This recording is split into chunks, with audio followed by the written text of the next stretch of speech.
मिजोरम से इस वक्त की बड़ी खबर आपको बता दें। मिजोरम में पत्थर की खदान धंसने का वाकया पेश आया। एक शख्स की मौत की खबर है। मौदड़ गांव में एबीसीआई खदान में लैंडस्लाइड का वाकया। 10 से 15 अफराद के दबे होने का खदशा जाहिर किया जा रहा है। इलाके में कई मजदूर काम कर रहे थे। जिला इंतजामिया का रेस्क्यू ऑपरेशन भी जारी है। तो बड़ी खबर मिजोरम से आपको बता दें, मिजोरम में पत्थर की खदान धंसने का वाकया पेश आया है और इस हादसे में एक शख्स की मौत की भी खबर सामने आ रही है। मौदड़ गांव में एबीसीआई खदान में लैंडस्लाइड हुई है। 10 से 15 अफराद के दबे होने का खदशा जाहिर किया जा रहा है। इलाके में कई मजदूर काम कर रहे थे। काम के वक्त ही लैंडस्लाइड का वाकया पेश आया। जिला इंतजामिया का रेस्क्यू ऑपरेशन अभी भी देखा जा रहा है। तो ये तस्वीरें आप देखिए, रेस्क्यू ऑपरेशन किया जा रहा है। एक शख्स की मौत की तस्दीक हुई है। हालांकि 10 से 15 अफराद के दबे होने का अंदेशा अभी जाहिर किया जा रहा है, क्योंकि कई मजदूर काम कर रहे थे। ऐसे में ये वाकया पेश आया और एक शख्स की मौत की तस्दीक हुई है। इसी मामले को लेकर मजीद जानकारी हासिल करेंगे हमारे नुमाइंदे शरीफुद्दीन हमारे साथ जुड़ गए हैं। शरीफुद्दीन, लैंडस्लाइड के हवाले से क्या कुछ अपडेट?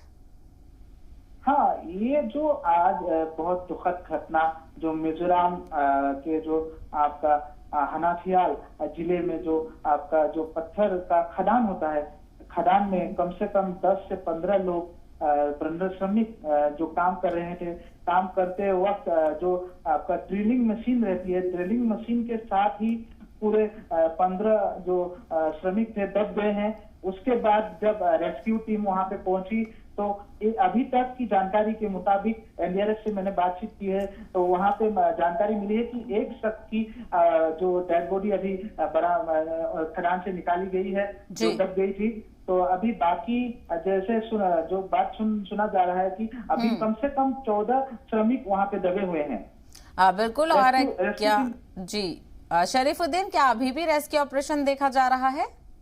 हाँ, पूरी तरह से एनडीआरएफ हो या और जो रेस्क्यू टीम है, जितने सेंट्रल हो या आपका जो स्टेट लेवल के जो रेस्क्यू टीम है, वो पूरी तरह से वहां पे लगे हुए हैं। जैसे कि जो एनडीआरएफ से बातचीत हुई, 24 घंटे वो लोग रात दिन एक करके वहां पे रेस्क्यू करेंगे, क्योंकि जो अभी एक श्रमिक की जो लाश बरामद की गई है, 14 श्रमिक वहां पे दबे हुए हैं।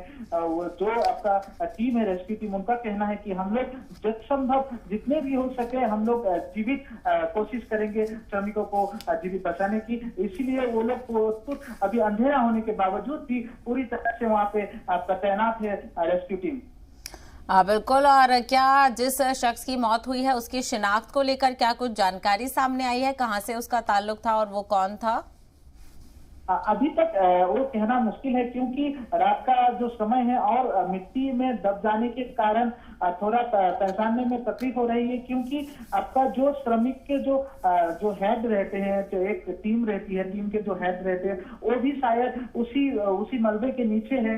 और अभी जो रजिस्टर है उसको देखकर ही मालूम हो सकेगा वो कौन व्यक्ति है। उनका कपड़े देख के शिनाख्त की जाएगी। जी,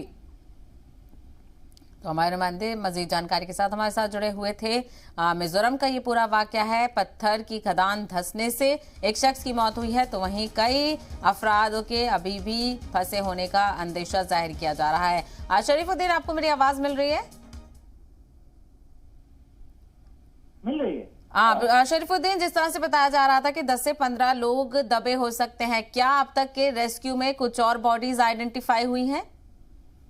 अभी लगभग 11:04 हो गई है। हम लगातार कोशिश वहां पे बातचीत कर रहे हैं। जो एनडीआरएफ के कंट्रोल रूम है वहां से भी बातचीत कर रहे हैं। लगभग 11:04 है। अभी तक कोई और नई जो आपका लाश बरामद नहीं हुई है। वो एक ही जो लाश बरामद हुई है अभी तक, परंतु उन लोगों का कहना है वो लोग पूरी तरह कर रहे हैं आपका जो जीवित हो या मृत और लाश का बरामद करने की पूरी तरह से कोशिश कर रहे हैं। ठीक है, बिल्कुल रेस्क्यू ऑपरेशन देखा जा रहा है। उम्मीद यही कर सकते हैं कि जो लोग भी फंसे हों उनका रेस्क्यू किया जा सके। शरीफुद्दीन, तफसील के लिए बेहद शुक्रिया।